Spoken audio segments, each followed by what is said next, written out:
Welcome to Stuff You Missed in History Class, a production of iHeartRadio.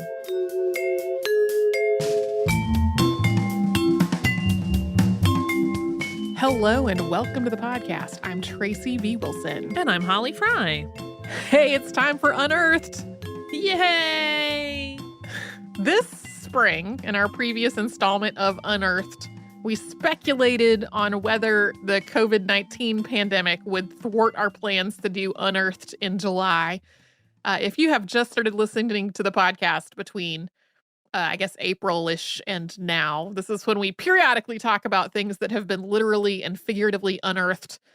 And we kind of wondered whether there would be a pause on unearthing because of the pandemic. There has not been. I actually saved about as many articles over April, May, and June as I did in the first 3 months of the year.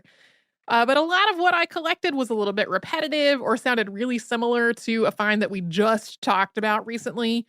Things like that. So we just have a one-part unearthed this time around instead of two parts. Also, just a note, there's a little thunder happening off at the distance at my house. I don't know if the microphone is going to pick any of it up, but if you're listening and you're like, what was that? It was probably What is thunder. all that rumbling? Those girls should eat lunch. I mean, that happens sometimes too. Uh-huh. In Unearthed 2017, we talked about arts and crafts retail chain Hobby Lobby agreeing to pay a $3 million fine and forfeit thousands of artifacts that have been smuggled into the United States. Then, in Unearthed in July 2018, we discussed the repatriation of those artifacts. Well, back in 2014, Hobby Lobby also purchased a tablet known as the Gilgamesh Dream Tablet for more than $1.6 million. That tablet is 3,600 years old. As its name suggests, it contains a portion of the Epic of Gilgamesh. After this purchase, the tablet went on display at the Museum of the Bible, which was funded by Hobby Lobby founder Steve Green. Officials from the Department of Homeland Security seized the tablet from the museum in 2019. And this May, federal authorities started formally pursuing a forfeiture order to return the tablet to Iraq. According to authorities, Hobby Lobby representatives did ask about the tablet's provenance before making the purchase, but a major auction house, which remains nameless in the paperwork, obfuscated its origins. However, Hobby Lobby also filed a lawsuit against the auction house Christie's, which accused the auction house of, quote, deceitful and fraudulent conduct in connection to a Gilgamesh tablet. Seems likely it might be the same one. Probably. Also, we did not include this little tidbit in our springtime Unearthed edition, which is when it happened. But back in March, it was also reported that none of the Dead Sea Scrolls in the Museum of the Bible's collection are actually authentic. Vindolanda has come up on a couple of previous installments of Unearthed. That's a Roman fort just south of Hadrian's Wall. This time, curators at the Vindolanda Museum have found a toy mouse cut from leather in a bag of scraps, and it dates back to somewhere between the years 105 and 130. This mouse is flat, about 12.2 centimeters or 4.8 inches long. It's cut from a single piece of leather, and it has little marks on it that seem to indicate hair on the mouse's body and the tail, as well as marks for the eyes. This discovery came as a result of the COVID-19 pandemic. Excavations at Vindolanda had to be postponed, so the curatorial staff at the museum spent their time, among other things, going through all of the leather pieces in the museum's collection. This collection contains more than 7,000 objects, some of them things like shoes, boots, and horse gear, but there are also lots and lots of patches and scraps and offcuts. I kind of love the idea of somebody being like, well, we can't have visitors. We can't do that dig. I'm going to go through this bag of scraps, see what's in here. This mouse may have been made specifically as a child's toy. There is plenty of evidence that there were children at Vindolanda. Or somebody may have made it as a practical joke or just because they were bored. The plan is to put this mouse on display at the Vindolanda Museum. Maybe someone was trying to entertain a cat. Maybe so. It does seem like a good kick toy for a cat. Right? In our springtime Unearthed this year, we talked about the theft of a painting by Vincent van Gogh from the Singer Laren Museum, which is in Laren, Netherlands, not in The Hague, as we said in the episode. Earlier this spring, art detective Arthur Brand received proof-of-life photos of the painting. He released those on June 18th. The photo shows the painting, a copy of the international edition of the May 30th, 2020 New York Times, and the book Master Thief. Brand received a photo of the back of the painting as well. At this point, there's some speculation that this theft is a copycat crime. There's also security footage that became available after we recorded that earlier episode that shows it being a pretty much fast-paced smash and grab. The book that is shown in that proof of life picture is about the 2002 theft of 2 different Vincent van Gogh works from an Amsterdam museum. The newspaper that's shown in the picture has a story on the front page titled "Notes on an Art Heist from One Who Has Done It," and it's about the Singer-Laren theft, but it quotes extensively one of the men who was convicted of that earlier 2002 heist. This sounds like such a good movie. It's like the way that serial killers in fiction movies are portrayed as taunting the police, except this one would be about art theft. I'd go to that movie. Me too. A veterinarian in England stumbled across a stone memorializing a previous outbreak of rinderpest. An image of the stone was posted on the Nantwich Farm Vet's Facebook page in May, and that stone read, quote, "Near this place were buried 43 cows, 7 calving heifers, 5 yearling heifers, 1 bull, 20 calves that died in the months of February and March 1866 of the rinderpest then raging in Cheshire, belonging to John Sutton of Moston Manor." Our episode on the eradication of rinderpest came out in April of this year, so that's just another piece of that puzzle. Yeah, I think all of those numbers that Holly just read are correct. I was reading them off of a picture of, a stone dating back to the 19th century. There were a couple where I was like, is that a 7 or a 1? In a different update, which is related to multiple past episodes, including Red Summer and our one on Ida B. Wells Barnett, according to a new report that was issued by the Equal Justice Initiative in June, more than 6,500 Black Americans were lynched between 1865 and 1950. This report included 2,000 that took place during Reconstruction, but were not included in the organization's earlier reports. So whenever we have talked about numbers of lynchings that have taken place in the past, these numbers are much larger than that. In our previous installment of Unearthed, we talked about a decision by the U.S. Secretary of the Interior, David Bernhardt, ruling that the Mashpee Wampanoag's 300 acres of reservation land on Cape Cod would be taken out of trust and the reservation disestablished. We noted in that discussion that the tribe had a previously filed lawsuit that was still pending when that decision was announced. That lawsuit was related to a 2018 Department of the Interior decision that the tribe had not been under federal jurisdiction in 1934. Yeah, that decision about 1934 jurisdiction ties back into this whole disestablishment question.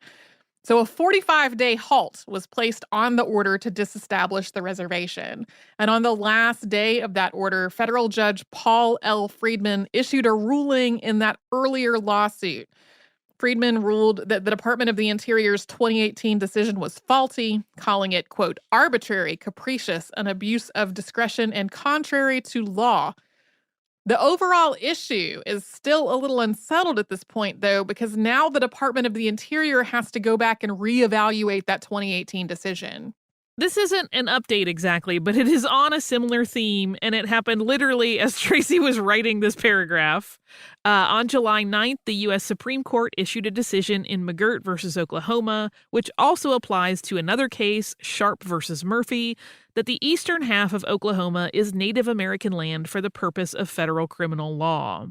This is a way bigger story than we can get into here, but the podcast This Land, which is hosted by Rebecca Nagel, is an excellent resource on it if you want to follow up and get some more details.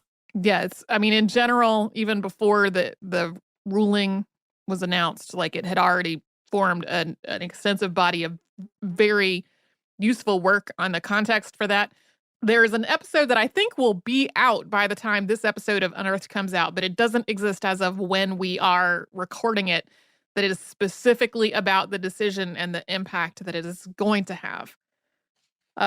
Moving on. Bones have been found in the walls of the Chapelle Expiatoire in Paris. This is a memorial chapel that was built in the 19th century on the site of the former Madeleine Cemetery. That cemetery is where Louis XVI and Marie Antoinette were buried after being executed during the French Revolution. When this chapel was built, their remains, or at least the remains people were pretty sure were theirs, had been exhumed and reinterred at the Basilica of Saint Denis. Madeleine Cemetery was one of the ones established to hold the remains of people who were guillotined during the French Revolution and the Reign of Terror. It closed in 1794, and before the bones were discovered in the chapel walls, it was believed that all the remains had been removed and ultimately placed in the ossuary in the Paris catacombs. We covered the catacombs on the show in October of 2019. But it turns out there are actually 4 ossuaries in the walls of the lower chapel. They may contain the remains of as many as 500 people. Some of them are among the most prominent people to be guillotined, including Madame du Barry and Olympe de Gouges. As a super quick note, and changing gears quite a bit, in June, NASA announced that its headquarters building in Washington, D.C. would be named after engineer Mary Winston Jackson, who we covered on the show in February of 2019. And in our last update for this edition of Unearthed, here's a headline from the Art newspaper that is dated June 18th, 2020. Quote, "Has Yale's mysterious Voynich manuscript finally been deciphered?" Every time someone writes that headline, I just want to call their office and go, "No, baby, no." What follows reads pretty much like every other Voynich manuscript update we have talked about over the years, of which there have been many, which is why I say that we could say that. So it seems safe to say it has not. No, baby, no, to answer your question. This one also seemed to get a lot less traction than a lot of the previous, outsider says that they have cracked the code based on apparently specious reasoning. Yeah, I my very favorites are the ones of like, bored hobbyist cracks Voynich manuscript in 10 days. And I'm always like, this reads like a quick weight loss ad. Like, it just doesn't. No. Yeah. Do you want to take a quick break before we get into some scientific stuff? Let's do.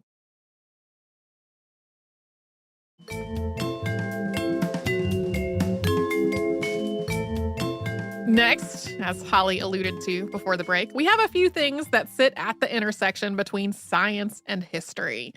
First, according to various headlines, you can see the 12th century murder of Thomas Becket, Archbishop of Canterbury, in a 72-meter-long ice core from the Swiss-Italian Alps. That sentence might seem like kind of a stretch. Sensational. Yeah, that does kind of skip a step. Becket was killed by 4 of King Henry II's knights in 1170 after a long dispute between the archbishop and the monarch over the interplay between ecclesiastical and secular law.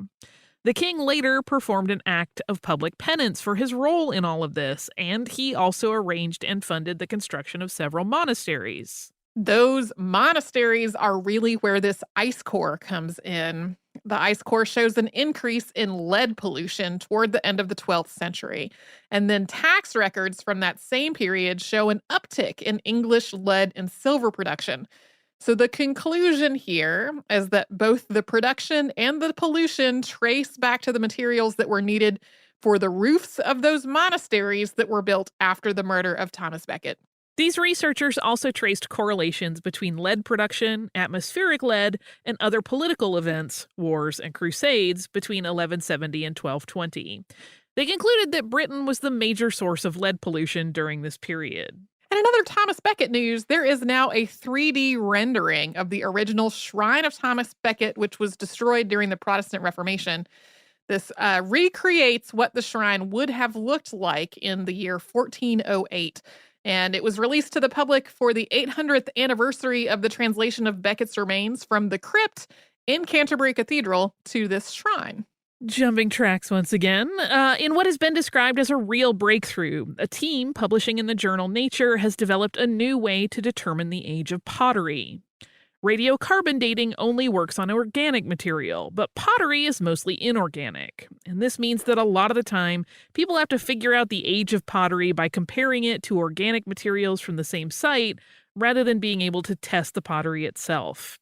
In the words of Professor Richard Evershed from the University of Bristol, who led the research team, quote, being able to directly date archaeological pots is one of the holy grails of archaeology.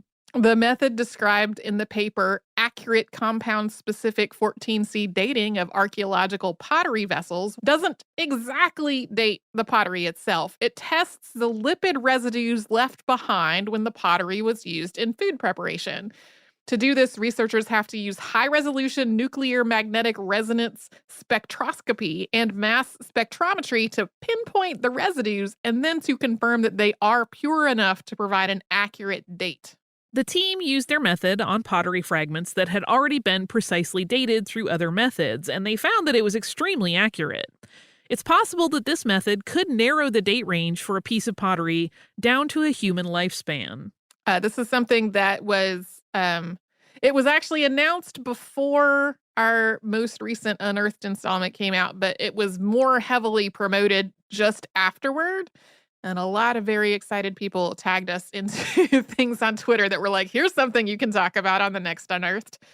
Moving on.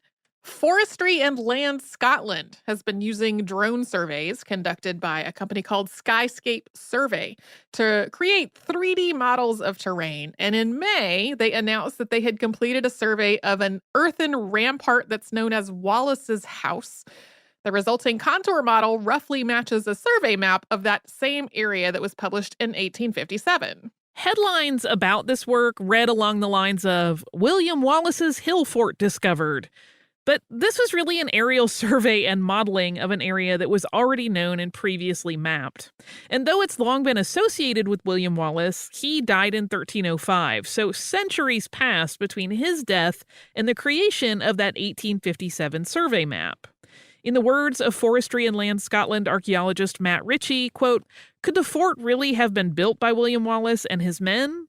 I'd like to think so, and either way, the survey has added a new chapter to an old story. Yeah, it's sort of the popular lore, is that it was Wallace's, but, haven't quite substantiated that at this point. Researchers from UC Davis have concluded that Neanderthals preferred to use the bones of specific animals when making leatherworking tools known as lissoir. According to the analysis, the tools were mostly made from bovine bones, so things like bison and aurochs. But based on the other bones that were part of the same deposit, reindeer were actually the ones that were more commonly used as a food source, so the use of bovine bone seems to have been intentional. Reindeer bone would have been a lot more plentiful and easy to come by, but bovine bone, specifically the ribs, would have been larger and more rigid for making these tools. Maybe the coolest part of all of this? The team didn't want to damage the bones to collect samples to analyze, so they used residues from inside the plastic containers where the bones had been stored, and that was enough material to analyze through a mass spectrometer. Now we're going to move on to a few unearthings related to books and letters.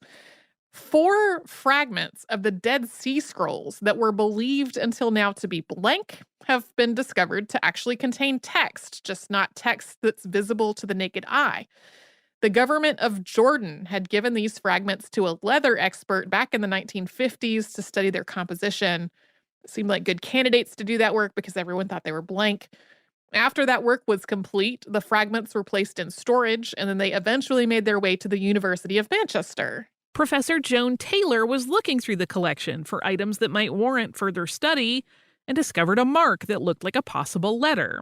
That find led a team to image 51 scroll fragments using multispectral imaging. Based on that work, 4 of the fragments do contain readable text. The largest of them contains 15 or 16 letters, including the word Shabbat or Sabbath. In other Dead Sea Scroll news, after the scrolls were first discovered in caves in 1946, they weren't really excavated in a methodical way, and many of them passed through an assortment of traders and dealers before being gathered for study. Plus, the scrolls have disintegrated over the last 2,000 years, meaning that what we describe as the Dead Sea Scrolls is really about 25,000 fragments that don't necessarily carry any indication of which pieces go together or what order they were written in. Sometimes there are newer copies of a text that can serve as a guide, but that is not always the case. So, one team is trying to resolve some of this by using DNA fingerprinting to match up fragments that were written on skins that all came from the same animal. Logically, they probably go together. And it's also possible that fragments that came from closely related animals, like, say, two different cows from the same herd, they might be connected as well. The team has made some surprising discoveries, one being that fragments including the biblical book of Jeremiah actually came from two completely different animals, one a sheep and one a cow, suggesting that these might actually be two different copies of the same book that have been merged together during the research process. And now we'll move on to something that's sort of book adjacent. Archaeologists in London may have found the remains of the Red Lion Theatre, which was the first known purpose-built theater of the Elizabethan era. The theater was built around 1567, although its exact location has been the subject of debate. This excavation took place in advance of construction work, and it unearthed a building that roughly matches the dimensions of the Red Lion, which we know because of its being mentioned in two lawsuits in 1567 and 1569. The excavation also found the remains of other buildings built over the century or so that followed, including what may have been the Red Lion Inn. That find included two beer cellars, complete with bottles and tankards. I know. I love the fact that we know the dimensions of this theater because of lawsuits. It makes me feel less crabby about litigious people. I'm like, well, they're creating a historical record. I also didn't go down the rabbit hole of figuring out exactly what the lawsuits were about, but I'm imagining it was the neighbors being crabby about the theater noise. And now we can just, on that note, take a little quick break for a sponsor.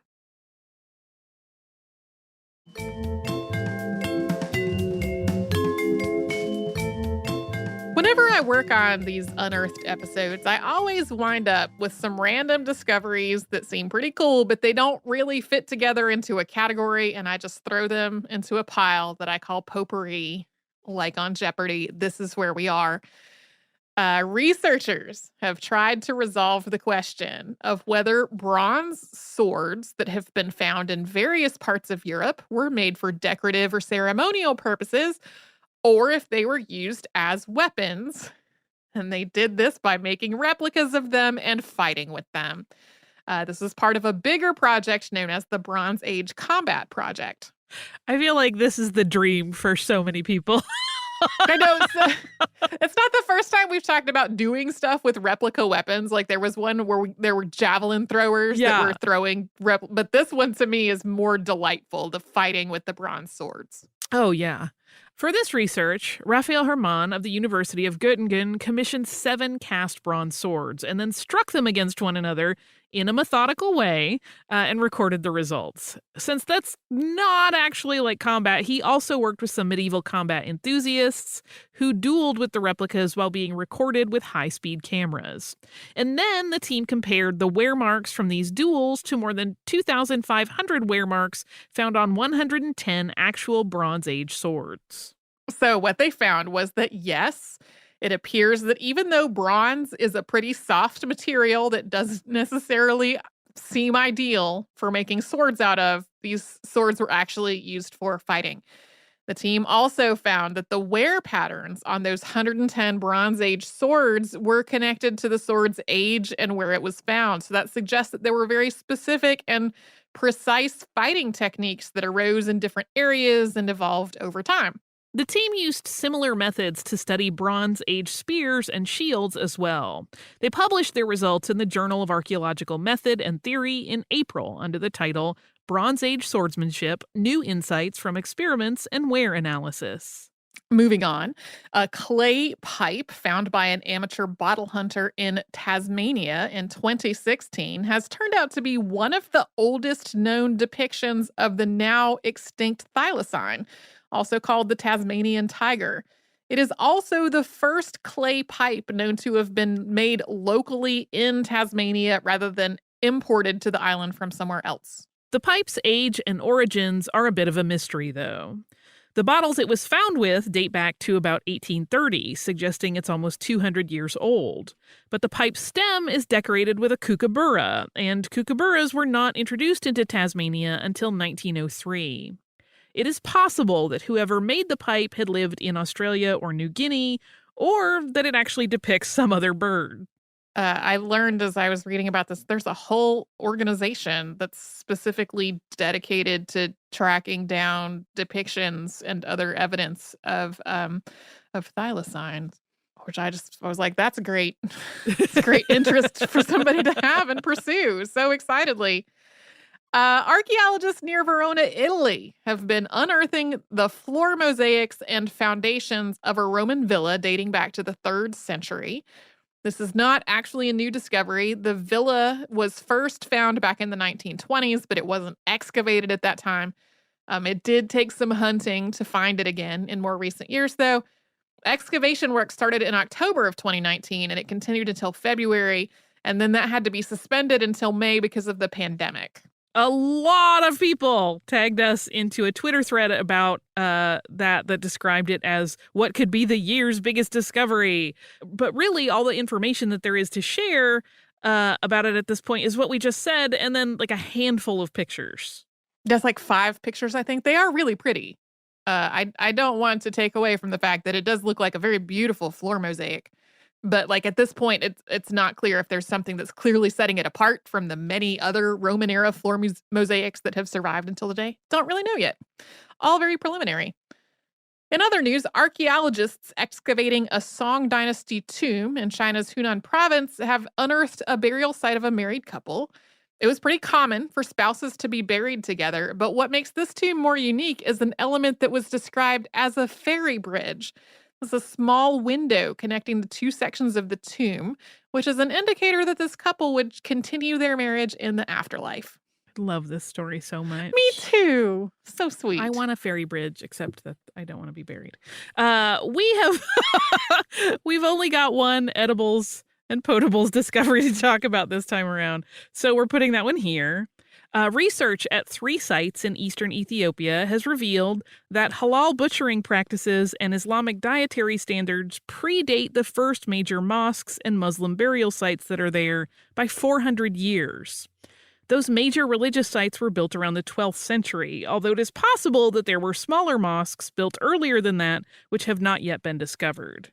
In addition to that find, they found evidence at Harla, which is one of the 3 sites that was studied, of imported fish that had been brought in from the Red Sea. Since they did not find the fish heads, this suggests that the fish were being processed and preserved when they were caught before being transported into the region. It came from Cannery Row. Switching gears again, we have got a couple studies related to the Amazon. According to a paper published in the journal Nature, people in southwest Amazonia about 10,000 years ago created what is described as artificial forest islands. Today, the area is covered by forested areas surrounded by savanna, and the savanna is flooded from December through March. But people built mounds that would have stayed above the water level during the rainy season, allowing trees to grow, thus the forest islands. This conclusion followed remote sensing of 61 archaeological sites in northern Bolivia. And this adds to just a growing body of knowledge about how much people influenced the forest itself before Europeans arrived there. Research in the same area also suggests that people in the Amazon started domesticating manioc about 11,000 years ago, meaning that this region is one of the places on Earth where people started domesticating plants all at roughly the same time. It lines up with rice domestication in what's now China, grain domestication in the Middle East, bean and squash domestication in Mesoamerica, and potato and quinoa domestication in the Andes. According to a study published in the journal Global Ecology and Biogeography, soil enrichment techniques used in eastern and southern Amazonia before the arrival of Europeans continues to influence the region's biodiversity today. Specifically, they compared flora growing in Amazonian dark earth, that's usually shortened as ADE, and they compared it with flora in non-ADE soil. The dark earth was created as the region's early inhabitants used charcoal and food waste to enrich the soil. So the researchers found that these areas with dark earth still have richer plant diversity than areas without it. Areas with dark earth also had a higher pH and more nutrients present in the soil. There are definitely some dark earth areas that are still being used by local and indigenous populations, but the soil also continued to be richer with more diverse plant life in places where it hasn't been actively used in centuries. Shipwreck time, which will make some of our listeners happy.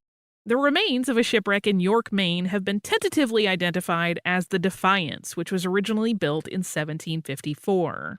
Studying this wreck has been pretty tricky. Its position on the beach means that it's continually being uncovered and reburied by the sea, especially after storms. Its first documented appearance was in 1958. After that, it vanished again before re-emerging in 1978, 2007, 2013, and 2018. Marine archaeologist Stephen Clayson worked to ID the find by sending a sample of one of the timbers to the Cornell University Tree Ring Laboratory, which suggested that it came from a tree that had been cut down in 1753. With that starting point, Clayson dug through notary records for a match. The Defiance wrecked on York Beach in a storm in 1769, and it had initially been built in Massachusetts in 1754. All 4 of the crew that were aboard survived the wreck. In interviews, Clayson stressed the need to try to conserve what is left of this wreckage because every time it reemerges from the sand, people flock to the area to look at it and take pictures, and some of them go home with pieces of the wreck that they have taken as souvenirs. Oh, that happens all the time for various things. In another piece of news, a 2,000-year-old boat has been found under the waterfront in Poreč, Croatia. This is one of 3 similar boats that have been found on land in Croatia rather than as part of an underwater survey. So this find has been described as a particularly well-preserved example of a sewn ship. The wood itself has been preserved, as well as the wooden nails and the rope that was used to actually sew the vessel together. Although this seems to be a Roman ship, the sewing technique that was used to build it is older. The battleship USS Nevada was struck when Japanese forces attacked Pearl Harbor, Hawaii on December 7, 1941. The vessel managed to get underway before being hit again, and its crew had to beach it. After it was repaired, it survived the Battle of Attu, the D-Day invasion, and the invasion of Iwo Jima and Okinawa before serving as a target during atomic bomb tests after the war was over. It survived nuclear tests at Bikini Atoll, and although it was radioactive at that point, it was towed to a point off the Hawaiian Islands where it continued to be used for target practice, which it continued to survive before being scuttled by an aerial torpedo in 1948. The Navy knew its approximate location, but teams from private firms Search Incorporated and Ocean Infinity discovered the actual wreckage in May of this year.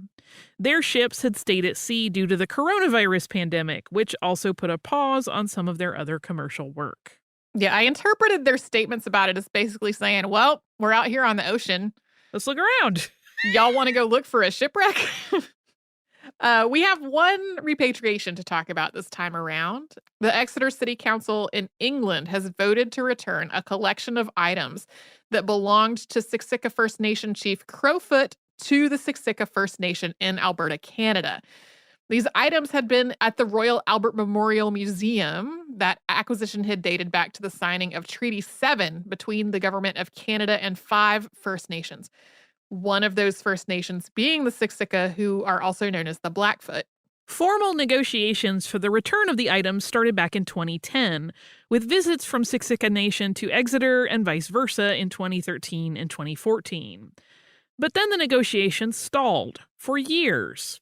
A climate-controlled room had already been prepared to house the regalia at Blackfoot Crossing Historical Park, but the actual return has been delayed, like so many things we've talked about on this Unearthed, due to COVID-19 travel restrictions. As of when we are recording this, it is uncertain when this may happen. The Siksika First Nation is in the middle of a spike in COVID cases. Yeah, like so many Indigenous and First Nations communities, like things seem really Dire. treacherous. Yeah, at this moment. We have 2 exhumations to talk about, both of which also could have been updates. We have talked about the exhumation of Salvador Dali for paternity testing in previous installments of Unearthed. In May, a Spanish court ordered Pilar Abel, who had requested the exhumation in order to prove whether she was Salvador Dali's daughter, to pay all the costs associated with it. It's an estimated 7,000 euros. Our previous updates included the fact that the DNA tests revealed that Dali was not her father, but not that Pilar Abel had then filed an additional suit contending that the chain of custody had been interrupted when the remains were gathered and analyzed. So she's contesting that whole thing. Yeah, the judge did not find that to be substantiated. In April, the Texas Historical Commission approved a plan to exhume 4 sets of remains from the Alamo to allow for ongoing preservation work there. The plan was to temporarily keep the remains in a collections vault, and then once the work is complete, to reinter them on Alamo grounds. There have been several controversies connected to this exhumation, as different groups of people whose ancestors are buried at the Alamo have disagreed on how to proceed. One issue is DNA testing. The committee that established the protocol for how human remains should be handled at the Alamo included representatives from several federally recognized indigenous peoples, many of whom do not agree with conducting DNA testing of remains for religious or cultural reasons. But those representatives do not include the Tap Pilam Kwawi-Tekin Nation, which is not federally recognized, and it is possible that a third or more of the people buried at the Alamo were Kwawi-Tekin-speaking peoples. Unlike many of the other nations involved, Tap Pilam is in favor of DNA testing. In June, the Texas Historical Commission also recognized the Alamo's church as a verified cemetery, but denied requests to have the area surrounding the church recognized as an unverified cemetery. That would have affected ongoing work at the Alamo Plaza. That work is also highly controversial.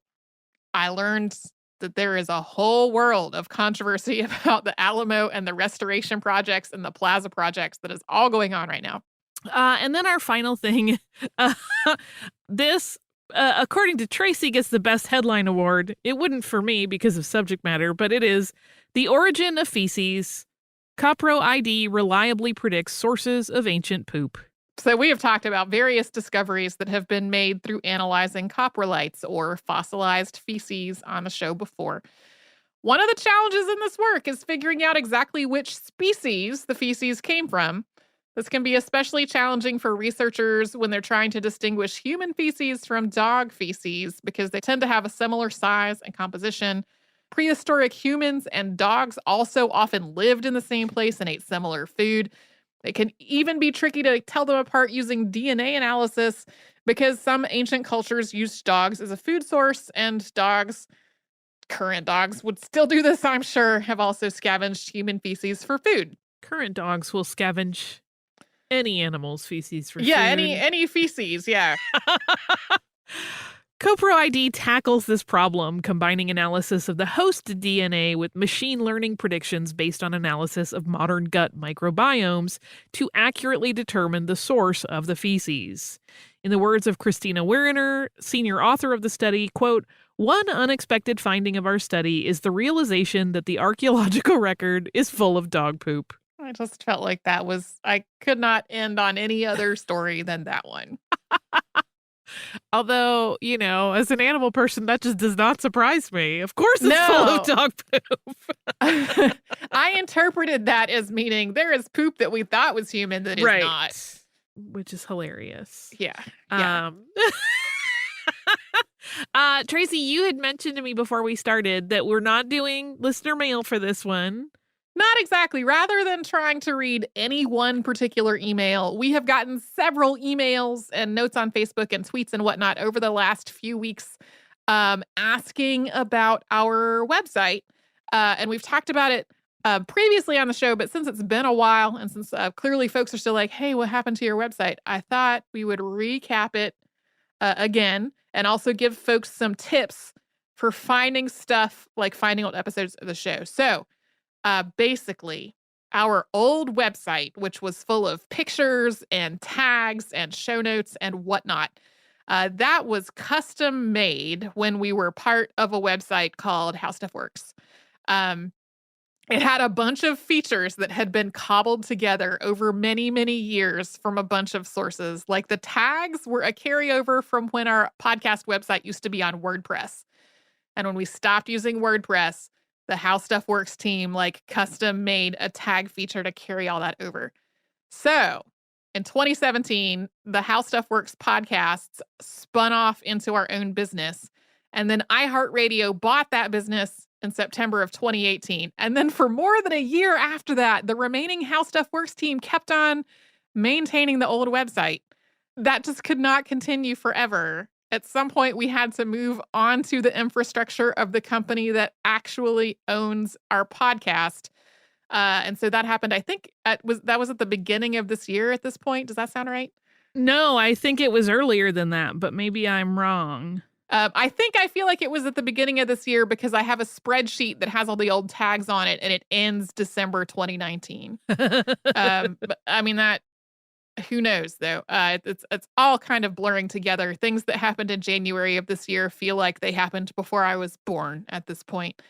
Um, so we were working on a solution, at least for the show notes. Because we both feel like the show notes are really important to show people what the sources are for all of our episode and to give credit to everybody who has worked on those sources for doing their work. We were working on a solution for that, and then a pandemic happened, and that just totally upended both the logistical and the working, like the people and the financial resources, like all of that just got like somebody just shook the picnic blanket with all of that stuff on it. Yeah. So we don't know at this point when we will have a show note resources. Or a show note thing that people can access. So easiest way to find old episodes of the show on the internet is to Google the topic you're looking for and the words missed in history, all as part of the same search.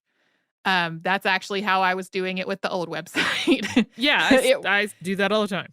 Yeah, it works 90 to 95% of the time. There's a tiny number of episodes that for some reason Google just hasn't indexed, and there are a few things that are named weirdly that don't come up, but 90% of the time that will work. The easiest way to scroll through a whole list of the episodes is actually to just use an app.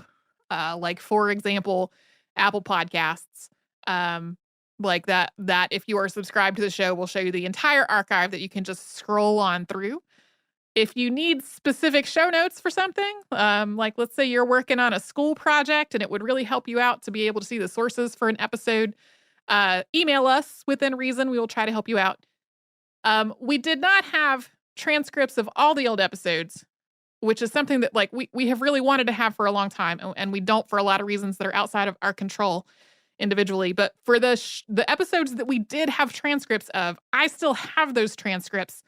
So if you need one, email, and if we have it, I will send it to you. Our email address is historypodcast@iheartradio.com. Our previous How Stuff Works email address is now officially finally no longer delivering email to us anymore. That continued to work for many months. So if you want to email us, that's the one to use. It is historypodcast@iheartradio.com. Do you have anything to add to all of that, Holly? Well, I had a question for you because I thought Apple only had 300 episodes. Apple only has 300 episodes in the store. So if you're in the Apple Podcast store, pretty much any podcast that doesn't have a lower limit manually set, it's a maximum of 300 episodes. But if you are subscribed to the show and you look in your library, it should have all of it. Do you like how I staged that question so that we would know? Because I know it comes up all the time. It does come up all the time. And I mean, I can't speak to how every single podcast app works because there's so many of them, and most of them are free, and you can try as many as you want to find one that suits your needs. But that also means that like we usually can't answer individual questions about how anything besides Apple Podcast works, because that's the one that's like been around the longest. And is, that's the app that's on my phone. Although I listen to podcasts like a caveman by manually syncing a click wheel iPod to a computer. I'm still somewhat befuddled by this practice, but If it makes you happy, who cares? It's not even that. It's just that I've been doing it for so long, and especially because of the pandemic, I'm no longer walking to go on errands nearly as much. Also, to be frank, I'm not cleaning as much, and those are the times that I usually listen to podcasts. So I have this giant backlog of podcasts, and like trying to recreate that on my phone to listen to like a more up-to-date human person is just like, it's one thing I don't have time. I have plenty of time. I don't have the mental space to do it right now. Fair. Don't have the mental space for a lot of things. I'm sure that's like everyone. Again, we hope everyone is being able to take as good a care of themselves as possible. I know things are incredibly hard right now for most people in a lot of ways. So, anyway, if you'd like to write to us about this or any other podcast, we're historypodcast@iHeartRadio.com. And then you'll also find us on social media at Missed in History. Like, for example, that's our Twitter name is Missed in History. Our website, as we have said, is missedinhistory.com. And you can subscribe to our show on the iHeartRadio app and Apple Podcasts and anywhere else you get a podcast.